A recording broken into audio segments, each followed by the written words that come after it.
여러분 안녕하세요. 15주차 통합과학 A 1차시 강의를 맡은 도희경입니다.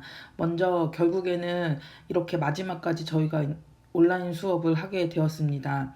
올 한해는 처음이랑 끝이 다 온라인 수업으로 시작해서 온라인으로 끝나게 되는 약간 이런 느낌이기는 한데, 뭐 일단은 어쨌든 사정이 이렇게 됐으니 그 마지막까지 온라인으로 개인적으로는 조금 이제 아쉬운 게, 여러분들이랑 요 마지막 주에는 한번 이렇게 다시 이렇게 앞에 부분 좀 복습도 좀 하고 그러면서 진도를 좀 나가고 싶었는데, 뭐 살짝 아쉬운 부분이 없지 않아 있습니다. 자, 일단은 시험 범위에 대해서 말씀드리면, 시험 범위는 제가 벌써 몇 차례 수업 시간에 얘기를 드렸는데, A 같은 경우에는 7단원 전부, 그러니까 7-1, 7-2, 그 다음에 B 같은 경우에는 9단원 전부입니다. 9-1, 9-2까지 있는 걸로 알고 있어요.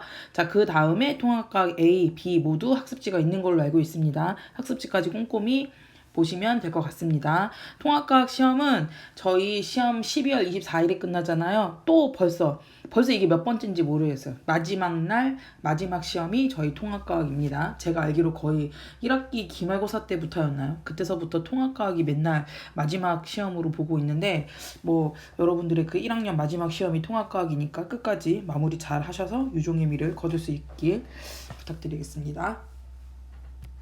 저희가 지난주에 이제 학습지를 다 훑어보면서 거의 복습도 다 했다라고 생각을 했기 때문에 오늘은 따로 복습은 하지 않는 생각이고요. 지금까지 배운 거를 간단하게 보면, 왜 처음에 지구 탄생 46억 년 동안 성칸브리아 시대부터 신생 때까지 어떻게 이제 이어져 왔는지, 어떤 환경 변화를 겪고 왔는지, 그 이후에 변이와 진화를 통해서 이제 지금의 동식물들이 어떤 과정으로 만들어지게 되었는지까지 배웠다면, 지금은 이제 현재 우리가 살고 있는 이런 환경에서 우리가 생물 다양성을 지키기 위해서, 일단 생물 다양성이 무엇인지를 알고 이것들을 지키기 위해서 우리가 어떤 노력을 해야 되느냐, 이런 것들에 대해서 배우는 거다라고 생각을 하시면 될 것 같고요. 굉장히 어려운 내용은 아니고 몇 가지 개념만 좀 잘 알고 있으면 교양 부분이다라고 생각할 정도로 좀 쉬운 부분이거든요. 그래서 오늘은 지난번과 같이 그 50분의 학습지만 정리했는데 이제 50분이 흘렀잖아요. 그래서 그런 거랑 다르게 좀 빠르게 끝낼 수 있도록 하겠습니다. 일단 오늘은 교과서를 통해서 요 생물 다양성을 확인해 보고요.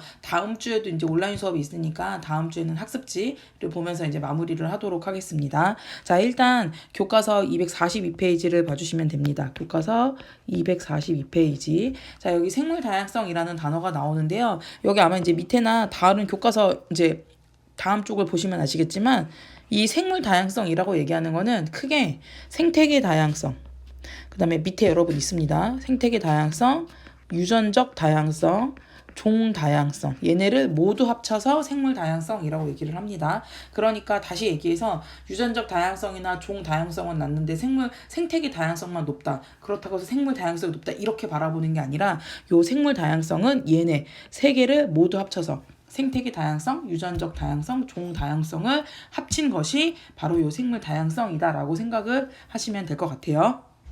네, 그래서 여기 242쪽의 하단을 보시면 생물 다양성에 관한 자료 해석이 나와 있는데요. 아직 요 자세한 그 정의 같은 거는 하지 않았지만, 밑에 보시면 생물 다양성은 생태계 다양성과 유전적 다양성과 종 다양성으로 되어 있다. 짝짓기를 해볼게요, 한번. 생태계 다양성. 어떤 지역을 구성하는 생태계의 다양함. 이거는 어떻게 생각하시면 되냐면요. 각종 동식물들이 살 수 있는, 생물들이 살 수 있는 그 환경이 굉장히 다양한 환경으로 조성되어 있다라고 얘기를 하면 생태계 다양성이 높다라고 생각을 하시면 될 것 같아요. 만약에 대표적인 예로 여러분 사막 같은 데 생각을 해보시면, 사막은 생태계 다양성이 높은 편이에요, 낮은 편이에요? 굉장히 낮은 편이죠. 왜요? 일단 풀숲 거의 없어요, 여러분. 그냥 대부분 90% 이상이 다 모래 지역인 거고, 아주 가끔씩 이제 그 마른 나무들이 있는 약간 그런 것들이 있고, 그 다음에 이제 오아시스 같이 이런 물 웅덩이 같은 게 조금씩 있는 게 사막의 환경인 거잖아요. 그러면 사막에서 살 수 있는 다양한 동식물들이 존재하지 않죠. 일단 식물은 대부분 선인장이나 아니면 이제 극도로 그 건조한 환경에서 잘 살 수 있는 몇몇 종들밖에 국한되어 있을 테고, 근데 이제 다시 한번 돌아와서 보면 그 사막이랑 그 다음에 이제 불암산. 우리 불암산 한번 해볼까요? 불암산 생각을 해보면, 일단 불암산에 풀숲 있죠. 거대한 나무 있죠. 그러니까 초식동물이 살 수 있고, 온갖 꽃과 그 다음에 나무와 풀들이 살 수 있고요. 그 다음에 이제 땅 밑에 지렁이나 이제 이런 분해자에 해당하는 여러 생물들이 살 수 있을 테고, 그 다음에 초식 동물이 있다는 것은 육식 동물이 있을 테고, 멧돼지 같은 애들도 있죠. 그 다음에 조류도 굉장히 다양하죠. 거기 나무나 이런 데서 서식하는. 그리고 불암산에 이제 시냇물 같은 거 있을 거 아니에요, 여러분. 그럼 시냇물도 존재하죠. 그러면 시냇물이면 수생 환경에서 살 수 있는 생물들도 존재한다는 거지. 이렇게만 봐도 사막과 불암산에 비교만 해봐도 생태계 다양성은 어디가 더 높죠? 불암산이 훨씬 더 높죠. 자, 그러면 요 생태계 다양성은 어떤 지역을 구성하는 생태계의 다양함. 그러니까 동식물들이 잘 살 수 있는 각종 이제 환경이라고 생각을 한다면 그러면 가나다 중에서 어느 게 되겠어요? 다가 되겠죠? 여기 답안을 보시면요. 일단 굉장히 다양한 환경들이 그림으로 나타나여 있죠. 산 있죠. 그 다음에 풀숲 있죠. 그 다음에 바다도 존재하죠. 여기 초지, 이제 초원 환경 같은 거 이것도 존재하죠. 그러니까 굉장히 다양한 동식물들이 살 수 있는 환경이 조성되어 있다. 그게 생태계 다양성이 높다라고 생각하시면 될 것 같고요. 유전적 다양성, 한 개체군에 속하는 생물들이 지닌 다양한 유전적인 변이. 변이는 벌써 저희가 너무 많이 했어요, 여러분. 그래서 같은 종에 속하는 개체들 사이에서 일어나는 형질의 차이를 변이라고 얘기해가지고, 그래서 얘기 들어보면 우리는 다 같은 종, 같은 사람인데 누구는 머리가 반곱슬이고 누구는 곱슬이고 누구는 쌍꺼풀이 있고 누구는 쌍꺼풀이 없고, 이게 이제 다 변이에 의해서 굉장히 다양한 형질의 차이가 생겨난 거다라고 얘기를 했었죠. 여기 그림을 보시면 가번을 한번 볼게요. 셋 다 똑같은 종들이죠. 똑같은 종들인데 이제 여기서 조금 그 변이의 차이를 나타내기 위해서 그림을 보시면 아시겠지만 이 DNA 이중나선에서 유전적 변이다라는 거를 알려주기 위해서 여기 보시면 DNA 이중나선에 얘는 파란색으로 표시가 되어 있고 얘는 빨간색으로 표시되어 있고 얘는 연두색으로 표시가 되어 있어요. 자, 그래서 유전적으로 변이가 일어났다라는 거를 알려주는 거죠. 그래서 얘가 유전적 다양성. 그래서 이 유전적 다양성의 가장 대표적인 예시들이 뭐냐면 무당벌레의 그 딱지, 날개, 무늬. 그 무당벌레의 그 날개를 이제 딱지 날개라고 얘기를 하나 봐요, 여러분. 그래서 어떤 무당벌레는 이렇게 날개의 무늬가 이런 식으로 되어 있으면, 그림 죄송합니다, 여러분. 어떤 무당벌레는 날개의 무늬가 이런 식으로 되어 있고, 어떤 무당벌레는 같은 무당벌레인데도 불구하고 날개의 무늬가 이런 식으로 되어 있고, 이렇게 같은 종, 무당벌레라는 같은 종인데 날개의 무늬가 서로 다르다. 왜? 형질의 차이가 일어났으므로, 다시 변이가 일어났으므로. 그 다음에 혹은 코스모스의 다양한 꽃잎의 색깔, 그 꽃잎 색깔이 예를 들면 이제 우리가 흔히 아는 색깔은 그 분홍색 꽃도 있지만 빨간색 꽃도 있거든요. 그다음에 노란색에 가까운 꽃잎의 색깔도 있고, 코스모스라는 한 종에서 유전적으로 변이가 생겨났기 때문에 굉장히 다양한 색깔이 나오게 된다라고 얘기를 하는 거죠. 그래서 유전적 다양성은 한 개체군에 속하는 생물들이 지닌 다양한 유전적인 변이이다. 자, 그다음에 종 다양성은 말 그대로 몇 종이 사냐 이 얘기는 거죠. 자, 그래서 여기 얘는 마지막 나랑 있는 거고, 이거는 무슨 얘기냐면 다람쥐 살고 있죠. 이 그림에서 곰 살고 있죠. 그 다음에 나무도 이 나무 살고 있지, 요 나무도 살고 있죠. 그 다음에 이제 각종 초식, 초식이 아니라 풀 같은 거, 이렇게 다양한 종들이 살고 있다라고 생각을 하시면 될 것 같아요. 그래서 만약에 이를테면 그 우포늪, 저기 밑에 지방에 있는 우포늪이라고 해요. 우포늪지 있잖아요. 그 습지 지역. 거기에 보시면 거기에는 곤충 같은 경우에는 153종 정도 살고 있다라고 얘기를 하고, 그 다음에 조류는 90여 종, 뭐 이런 식으로 굉장히 다양한 생물들이 살고 있다 라고 이제 생각을 하시면 될 것 같습니다. 자, 다음 페이지를 한번 넘겨보면 다음 페이지에 요 생물 다양성의 정의가 좀 명확하게 나와 있거든요. 그래서 그거를 같이 한번 볼게요. 여기 이 문제에 그 3번에 생물 다양성이 각각 높을 때 낮을 때 생태계에 어떤 영향을 미치는지, 요게 요 다음 페이지 설명이 되어 있거든요. 그래서 243페이지를 보도록 하겠습니다. 자, 그래서 생물 다양성은 여기 유전적 다양성, 종 다양성, 아래쪽에 생태계 다양성이 있거든요. 생태계 다양성을 합친 게 바로 요 생물 다양성이다. 유전적 다양성의 뜻은 같은 종 내에서 형질이 각각 다르게 나타나는 것. 이거 뭐예요? 같은 종에서 형질의 차이, 같은 종에서 일어나는 형질의 차이. 변이랑 아까 똑같죠? 그래서 전 페이지에 유전적 변이라고 되어 있었죠, 여러분. 자, 그 다음에 그래서 이 유전적 다양성이 왜 이렇게 중요한가 봤더니, 여러분 생각해 보시면 여기 보면 될 것 같아요. 환경이 급격히 변하거나 감염병이 생겼을 때 유전적으로 다양하지 못한 개체군에서는 다 적응하지 못하고 죽게 되겠죠. 근데 그게 아니라 유전적 다양성이 높으면 높을수록 이제 살아남을 확률이 높다라고 생각을 하는 거지. 자, 그래서 유전적 다양성이 높으면 얘가 이제 가장 중요한 거죠. 환경 변화에 적응해서 살아남을 수 있는 확률이 높다. 이 얘기는 뭐냐면 여러분, 같은 종이어도 형질의 차이가 워낙에 다양하다 보니까 어떤 환경이 변화하고 이랬을 때 그 살아남을 수 있는 능력이 다 다르다는 거죠. 그래서 만약에 유전적 다양성이 이렇게 낮게 되면 날씨가 조금만 추워지면 일단 멸종, 뭐 이런 식이 되는 거지. 근데 유전적 다양성이 높게 되면 유전적 차이가 다 존재하기 때문에 유전적 차이가 존재하니까 그냥 쉽게 환경에 반한다라고 그래서 멸종하고 아니지. 물론 이제 죽는 애들도 있지만 살아남을 수 있는 애도 있다라는 거죠. 자, 그래서 여기 유전적 다양성이 하나. 자, 그 다음에 종 다양성은요. 말 그대로 그냥 종의 수가 얼마나 많느냐 이 얘기를 하고 있는 거예요. 종 다양성은. 자, 그래서 종 다양성이 높을수록 생태계 평형이 더 안정적으로 유지될 수 있다라고 되어 있는데 우리가 여기 보시면 얘 같은 경우에는 만약에 지금 제가 교과서가 옆에 있어서 보니까 교과서에 옛날에 우리가 과비였나요? 여기가 과비에서 260페이지를 한번 보시면 260페이지 그냥 참고로 한번 260페이지를 보시게 되면 여기 먹이그물이라는 얘기가 나오면서 이때 생물 다양성과 생태계 평형이라고 해서 생물 다양성이라는 단어가 이미 나왔어요. 근데 그림 가하고 나를 한번 보시면 먼저 260페이지를 제가 이렇게 넘겨볼 수가 없어가지고 그림 나를 한번 볼게요. 그림 나 같은 경우에는 먹이 사슬이 굉장히 단순해.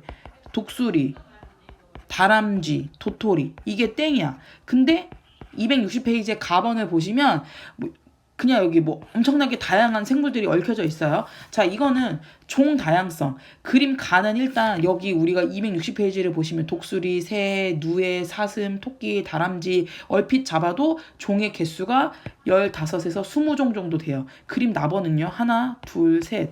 세 종밖에 없어요. 그러면 종 다양성이 높은 곳은 당연히 가가 되겠지. 나는 종 다양성이 낮아요. 자, 만약에 그림 나에서 뭔가 문제가 생겨서 도토리들이 멸종을 하게 됐어요. 자, 그러면요. 다람쥐 당연히 멸종하게 되겠지. 먹이 없으니까. 다람쥐 없으면요. 독수리 멸종하게 되겠죠. 얘는 생태계 그냥 끝나게 되는 거지. 근데 가번은요? 가번은 예를 들어서 도마뱀 하나가 사라진다라고 해서 이 먹이 그물이 망가지나요? 아니요, 망가지지 않아요, 여러분. 도마뱀 없다고 한다고 해서 문제될 거 있나? 여우가 도마뱀만 먹이로 먹는 게 아니라 다른 것도 두더지도 먹고 이러잖아. 그러니까 도마뱀이 없다라고 해서 이 생태계가 물론 망가지기는 하겠으나 회복이 금방 된다라고 하는 거지. 이래서 이게 바로 종 다양성이에요, 여러분. 얼마나 많은 종들이 이제 서식하고 있느냐 이게 중요한 거고. 그래서 이 종 다양성이 높아야 되는 이유는 뭐냐면요. 그래서 이렇게 먹이 그물의 변화가 생겨도 생태계 평형이 안정적으로 유지가 된다. 혹은 회복될 확률이 높다. 아까 260페이지의 가번을 보시면 굉장히 이제 얼기설기 되게 복잡하게 얽혀져 있으니까 누구 하나가 멸종이 돼서 사라진다 하더라도 회복될 가능성이 굉장히 높다는 거죠. 왜? 다른 종들이 탄탄하게 이미 생태계를 구성하고 있으니까요. 자, 그래서 종 다양성이 높을수록 회복될 확률이 높고 생태계 평형이 안정적으로 유지가 된다. 그 다음에 이제 밑에 한번 보시게 되면 생태계 다양성. 아까 저희가 얘기했다시피 생물 다양성은 유전적 다양성, 그 다음에 종 다양성, 생태계 다양성으로 이루어지게 되었다. 생태계 다양성은 이제 환경에 따라서 서식하는 생물 종이 다르고, 그 다음에 그러니까 생태계 다양성이 더 높을수록 풍족한 환경일수록 더 다양한 생물들이 살 수 있다라고 되어 있었죠. 자, 그래서 이 생태계 다양성이 중요한 이유는 요거. 서로 다른 환경에 적응하여 다양한 생물종이 진화할 수 있다. 아까 처음으로 얘기했었을 때 그 사막이랑 불암산을 비교해봐도 먼 훗날 시간이 지나서 더 많은 종들이 새로 태어나거나 생겨나거나 진화할 가능성이 높은 것은 사막이겠어요? 불암산 환경이겠어요? 당연히 불암산 환경인 거죠. 그래서 요 생태계 다양성이 중요한 이유는 다양한 생물종이 진화할 수 있다.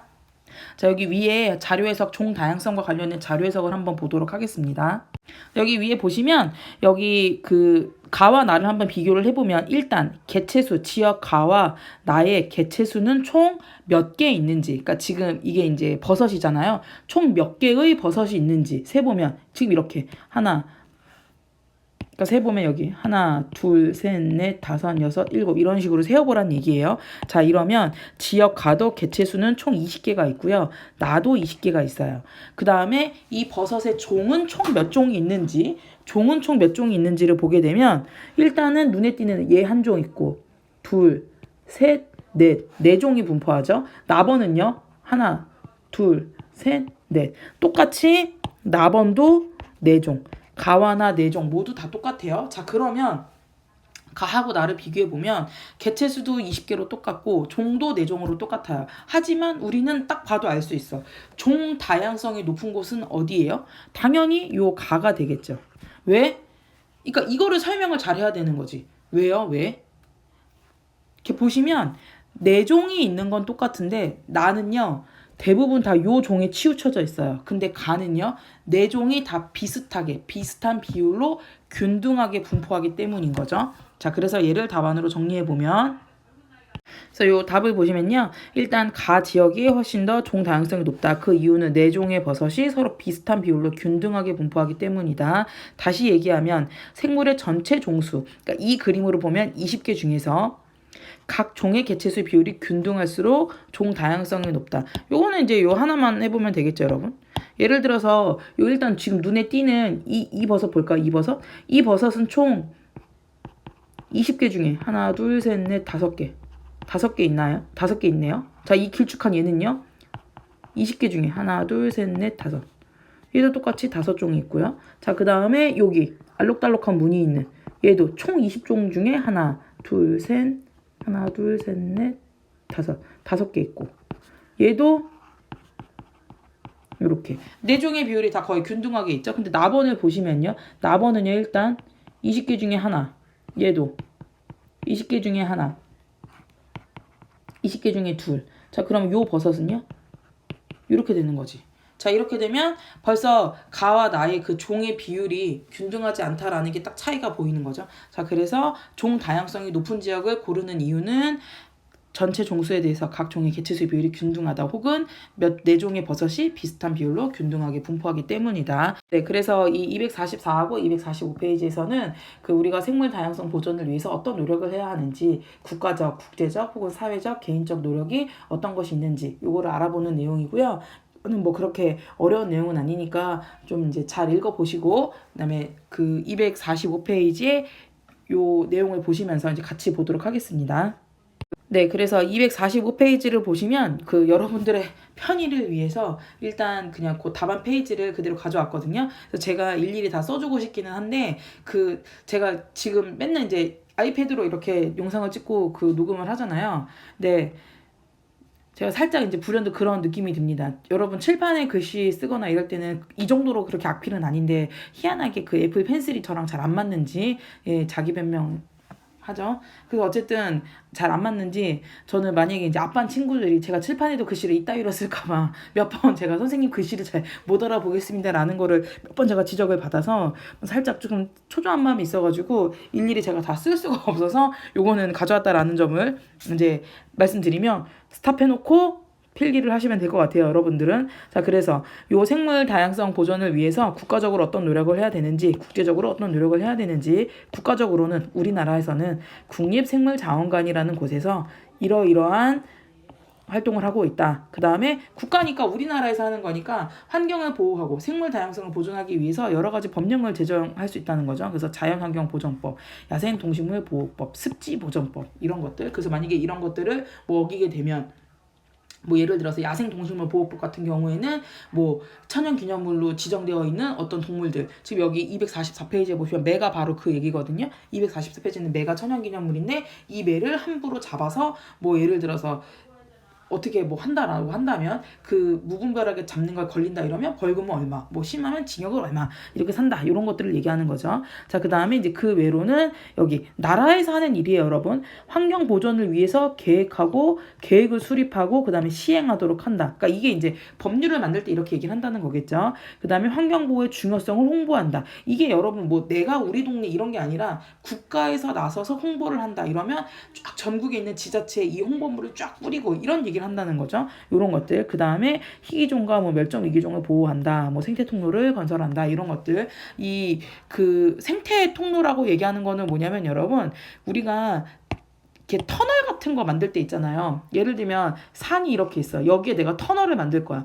산이 이제 이렇게 있으면 터널을 만들면 이 터널에 있는 이만큼을 다 뚫어야 되는 거잖아요. 그러면 원래는 여기가 산이었는데 터널을 뚫기 전에 여기에 살았던 애들은 다 어디로 가요, 여러분? 얘네 다 어떻게? 얘네는 삶의 터전을 잃어버리는 거잖아. 그러니까 터널 같은 거 만들 때 이거를 뚫는 대신에 이 위에 생태 통로라고 그래서 얘네들이 이제 다른 산이나 다른 강으로 이동할 수 있게끔 통로를 만들어 준다는 얘기예요. 여기에 서식했던 애들이 이제 다른 곳으로 이주해서 잘 살 수 있게끔 그런 게 이제 생태 통로다. 자, 그 다음에 이제 국제적으로는 어떻게 우리나라에서 하는 게 아니라 국제적으로는 어떤 노력을 해야 되느냐라고 보시면 생물 다양성 협약, 왜 각종 뭐 UN 이런 것처럼 국제 기구들이 있잖아요. 이런 데서 국제 기구에서 각 나라의 대표들이 모여가지고 자기네들끼리 이제 전 세계인이 지킬 수 있는 약속을 한다는 거죠. 그래서 생물 다양성 협약, 람사르 협약, 제가 알기로 아마 학습지에는 런던 협약도 있는 걸로 알고 있습니다, 여러분. 그런 것들. 자, 그 다음에 뭐 UN 환경개발회의, UN 지속개발위원회, 그 다음에 몬트리올 의정서 이런 것들. 그래서 이제 뭐 예를 들면 이 그 람사르 협약 같은 것도 뭐냐면 습지에 관한 협약이어서 아까 왜 우리 수업 초반에 나왔던 우포늪에 관련된 얘기를 잠깐 했었잖아요. 우포늪에 다양한 곤충들, 뭐 조류들 이런 애들이 산다 이런 거. 그 우포늪이 바로 요 습지 람사르 협약에 의해서 이제 습지에 대한 각종 약속들을 보호받는 환경이 되는 거죠. 그래서 어쨌든 요 생물 다양성 협약, 람사르 협약, 그다음에 이제 각종 기구들이 있다. 이게 이제 국제적으로 해야 되는 노력들이다. 자, 밑에 보시면 사회적인 노력과 개인적인 노력들도 있어요. 자, 여기도 이제 잠깐 스탑해 놓으시고 필기해 놓으시면 될 것 같고요. 사회적으로는 어떤 노력을 해야 되느냐? 학자 및 전문가 중심의 연구. 이제는 알겠죠? 국가와 국제와 사회와 개인의 노력이 어떻게 약간 다른지, 미묘하게 다른지 아시겠죠? 국가적 노력은 전 국민이 할 수 있는 뭔가 홍보물을 만든다던가 아니면 법령을 제정하던가, 국제적으로 협약을 맺어서 약속을 한다던가, 사회적으로는요 이제 지자체 중심, 그 다음에 그 단체 중심이 되는 거죠, 여러분. 그래서 이 전문가 중심의 연구라고 되어 있던 게 여기 보시면 시민 중심의 환경보전 단체 활동 이런 것들이 있다라고 생각하시면 될 것 같습니다. 다 보시면 충분히 알 수 있는 내용이고, 개인적인 노력은 내가 환경보호 혹은 내가 생물 다양성을 보존하기 위해서 어떤 노력을 하고 있는지 이런 것들 이제 생각해 보시면 될 것 같아요. 자, 그 다음에 246페이지를 보시면요. 그 위 학습 정리는 그냥 여러분들이 할 수 있는 거니까 한번 보시면 될 것 같고, 밑에 활동으로 확인해 보시면 바나나 얘기가 나와 있어요. 근데 이게 그 여러분 진짜로 한 몇 년 전에 굉장히 이슈된 적이 있었어요. 그러니까 바나나 사이에 전염병이 돌았는데, 바나나가 여러분 지금 저희가 먹는 바나나는 다 품종이 개량된 그 바나나들이어서 씨가 없어요. 그러니까 예를 들면 수박 같은 거는 거기 수박 씨가 있잖아. 그래서 그 수박 씨를 심으면 되잖아요, 여러분. 이제 물론 이제 우리가 먹는 막 그런 거는 아니겠지만 실제로 수박 씨를 심어갖고 막 수박 키우고 막 이러는 블로거들이 있어요, 여러분 찾아보시면. 근데 바나나 여러분 씨 있다는 얘기 들어봤나요?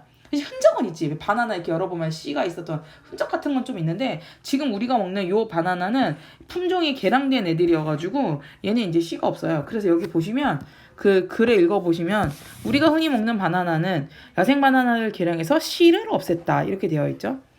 무성생식으로 번식을 한다. 그 지난주인가 수업할 때 기억나세요? 변이를 일으키는 요인의 두 가지.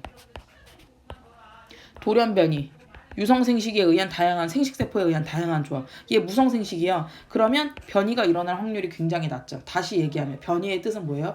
같은 종에서 일어나는 형질의 차이인데 같은 종에서 형질의 차이가 일어날 확률이 굉장히 적어지는 거지. 유전적 다양성이 어떻게 돼요? 유전적 다양성이 굉장히 낮아지게 되는 거지. 유전적 다양성이 매우 낮다라는 얘기는 뭐예요? 예를 들어서 급격하게 환경이 변화하면 모두 다 죽어버릴 확률이 크다는 거지. 그래서 진짜로 이 파나마 병이라는 전염병, 이게 바로 몇 년 전 얘기예요, 여러분. 몇 년 전에 고 바나나가 이제 엄청나게 많이 나는 인도네시아나 뭐 이런 그런 동남아시아 지역에 파나마병이 휩쓸고 가가지고 바나나를 우리가 못 먹을 수도 있다, 막 이런 얘기를 했었던 적이 있었거든요. 그 얘기를 지금 글로 하고 있는 거죠. 자, 유전적 다양성이 낮은 개체군이 전염병에 취약한 까닭을 한번 설명해 보자. 그래서 보시면 유전적 다양성이 높다면 전염병의 내성이 있을 수도 있고 없을 수도 있다. 여러분, 왜 유전적 다양성이 높다는 얘기는 변이가 계속 많이 일어났다는 얘기니까 내가 우연한 기회로 어떤 전염병에 대해서 내성을 획득할 수도 있다. 우리 벌써 몇 번 이거 얘기했었던 거죠. 자, 그래서 만약에 유전병 굉장히 높다면 얘네 내성이 있을 수도 있고 없을 수도 있는데 우연한 기회로 전염병이 발생을 했어. 그러면 내성이 있는 애는 살아남아서 자손을 남길 수가 있다는 거죠. 근데 유전적 다양성이 낮으면 아무래도 확률적으로 내성이 없을 확률이 훨씬 더 많죠. 변이가 이제 내성이 없는 애들이 대부분인 집단에서 우리가 우연한 기회로 돌연변이가 생기면서 이제 내성이 생기는 것들인데 유전적 다양성 자체가 굉장히 낮다면 아무래도 이제 내성이 없을 확률이 훨씬 더 높아요. 이렇게 되면 전염병이 창궐했을 때 개체군이 멸종할 수 있다. 그래서 이제 요렇게 요 답안은 좀 스톱해놓고 쓰시면 될 것 같습니다. 그래서 오늘은 여러분 되게 이제 어려운 거 별로 안 배웠어요. 생물 다양성이라는 개념을 배웠고, 생물 다양성이라는 것은 유전적 다양성, 종 다양성, 생태계 다양성을 합친 말이 생물 다양성이다. 유전적 다양성은 이제 변이라고 생각을 하시면 되고, 어느 한 개체군, 어느 한 종에서 일어나는 형질의 차이, 그런 것들을 생각하시면 될 것 같고요. 자, 그 다음에 이제 그 종 다양성은 어느 한 지역에서 몇 종이 있느냐, 얼마나 많은 종이 다양하게 있느냐, 생태계 다양성은 각종 동식물들이 잘 살 수 있는 환경이 무엇이냐라고 생각을 하시면 될 것 같습니다, 여러분. 그래서 얘네들을 높이기 위해서 개인적으로, 사회적으로, 국가적으로, 국제적으로 어떤 노력을 해야 하는지 이제 이런 얘기들을 저희가 배웠고요. 일단은 여기까지 해서 저희 시험 범위가 다 끝나는데, 다음 주에 그 1시간 온라인 시간이 1시간이 남았거든요, 여러분. 그 시간에는 마저 학습지의 빈칸을 다 채워보면서 다시 한번 정리를 하는 것으로 하겠습니다. 뭐 결국에는 좀 너무 아쉽게 됐어요, 여러분. 마지막까지 이렇게 좀 얼굴을 못 보고 시험을 본다라는 게 사실은 교사 입장에서도 뭐 되게 안타까운 부분들이 있어요. 여러분들은 사실 어떻게 생각할지 모르겠습니다만, 학교 안 나와서 너무 좋다라고 생각할 수 있겠지만, 그래도 그 좀 제발 부탁이니까 컨디션 유지 좀 잘 좀 하시고, 그 다음에 이렇게 많이 생활 리듬이 무너지지 않게, 시험은 어쨌든 8시 반부터 보는 거니까 그 컨디션 좀 조절 잘 하시고, 이제 어느덧 그 여러분 기억나신가요? 제가 처음에 이제 기말고사 진도 나갈 때 시험 2달 남았으니까 여유 있게 하시면서 그런 얘기를 했었던 것 같은데, 2달이었다가 이제 어느덧 시험이 이제 2주 앞으로 다가왔죠, 여러분. 2주 앞으로 다가왔고 2020년도 이렇게 끝이 나죠. 이제 남는, 오늘이 제가 지금 12월 6일에 찍고 있는 거거든요. 일요일에 찍고 있는 건데 12월 6일이니까 이제 한 23일 정도 남았나요? 1년이? 얼마 남지 않았습니다. 17살이 끝도. 자, 그래서 오늘은 제가 그동안 맨날 이제 뭐 이거 쓰자 이런 얘기를 안 했더니만, 제가 참 믿음으로 여러분 믿고 있습니다만, 예전에 1학기 때는 그래도 한 300명 중에 제가 알기로 한 150명에서 200명 정도는 수업을 들었던 걸로 좀 기억이 나는데, 지금은 솔직하게 말씀드릴게요. 저의 약간 합리적 의심으로 300명 중에 한 100명도 안 듣는 것 같아요, 강의를. 그러다가는 나중에 큰 코 다치게 됩니다, 여러분. 이런 온라인 강의 같은 것들은. 자, 그래서 근데 이제 사실은 그렇긴 해. 그 300명 중에 100명 밖에 안 듣는다라고 얘기했으면 지금 여기까지 오는데 100명 정도밖에 안 될 거니까 그 생각이 좀 들긴 하거든요. 그렇잖아요. 어차피 여기까지 보는 친구들은 원래부터 끝까지 다 들었던 친구들이니까. 자, 일단은 이번 주 다음 주 온라인 강의가 올라오기 전까지, 그러니까 12월 7일부터 7, 8, 9, 10, 11, 12, 7월 13일까지인가? 아니 12월 13일까지인가요? 이번 주 7일 동안 반드시 요것만큼은 내가 하겠다. 요 부분만큼은 내가 무조건 일주일 동안 공부를 하겠다라고 그 본인의 일주일 스터디 플랜을 짜는 걸로 하고, 진짜 내가 이거 안 지키면 진짜 나는 인간 쓰레기다 라고 생각할 정도로, 그러니까 거창하게 짜지 말란 얘기야. 최소 일주일에 요거 정도는 나 이거 안 하면 진짜 나는 이거 통합과학 도희경쌤이랑 약속했는데 이것마저 안 하면 나 진짜 인간 상쓰레기다. 이거는 나는 완전 패급이다. 재활용도 못하는 쓰레기다. 이렇게 생각하시고 꼭 이렇게 지킬 수 있는 분량만큼 적어주시면 감사하겠습니다. 자, 일단은 오늘은 진도 여기까지 나갈 거고요. 항상 얘기했다시피 제가 답글이 조금 늦을 수는 있어요, 여러분. 지금 바빠가지고 연말이라서 더 바빠서 근데 답글 안 달린 건 없어. 여러분들 질문한 거에서. 그러니까 내가 지가 오늘 해놓고서는 막 2시간, 3시간에 한 번씩 클릭하면 어쩔 수 없지만 3일, 4일이 지나건 혹은 지난주에 지들이 이제 질문 달아놨는데 까먹고 있는 친구들 있거든요. 지금 다시 봐보면 제가 320명 글 모두 다 확인했습니다. 모두 다 확인해서 댓글을 다 달아놨으니까 그 한번 확인해 주시고 질문 있으면 언제나 질문 환영하니까 뭐 1학년부에 전화해서 물어보든 글로 해결이 안 되면 아니면은 뭐 학교로 그냥 찾아오시든 그렇게 하세요, 여러분. 자, 그래서 이제 모르는 거 있으면 해결하시고 그다음에 이제 요 그 스터디 플랜까지 한번 다 적어주시기 바라겠습니다. 오늘도 고생 많이 하셨습니다. 감사합니다.